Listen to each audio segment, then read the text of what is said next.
Hey, good afternoon, everybody. It's July 27, 2022. We are in the New Testament. We are in the book of Hebrews. We're going to read chapter 4, verse 14 to 5:10 today.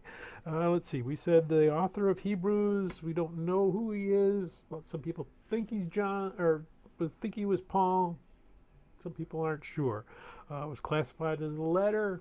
Reads more like a sermon, so it probably wasn't a straight-up letter. And the author tells us this is for teaching and preaching, and it was written towards a Jewish perspective, Jews that had followed Jesus, and since they didn't get immediately what they thought they were going to get, they're trying to go back to the old ways of Moses and a chief priest doing sacrifices, and the author's saying, hey, that's not the way to go. We saw yesterday, he talked about Moses, said, Moses was a great prophet, he was a servant of the Lord. Jesus was a son. That's much different relationship, much more intimate relationship, which puts Jesus over Moses.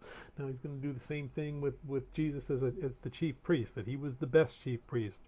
Why? Because he was sinless and he offered himself as the sacrifice for all of us. You're going to see Melchizedek pops in here a little bit. He was the king of Salem. And you see way back in Genesis, Abraham has a great victory, and Melchizedek, the righteous king, the high priest of God at that time, comes out to meet him, and he gives him 10%. Now nobody knows much more about Melchizedek than that. He just pops in.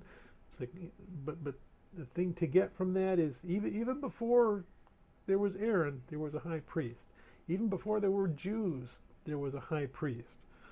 So that high priest office has always been there. It's always filled by someone. God fills it with somebody. For the Jews after Moses, it was Aaron and the Levites, but there was something before that. It was even bigger. And the author's going to tie Jesus into that something bigger as well.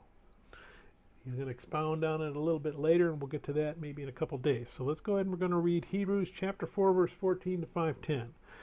Since then we have a great high priest who has passed through the heavens, Jesus, the Son of God. Let us hold fast our confession. For we do not have a high priest who is unable to sympathize with our weakness, but one who in every respect has been tempted as we are, yet without sin. Let us then with confidence draw near to the throne of grace, that we may receive mercy and find grace to help in time of need. For every high priest chosen from among men is appointed to act on behalf of men in relation to God, to offer gifts and sacrifices for sins. He can deal gently with the ignorant and wayward, since he himself is beset with weakness.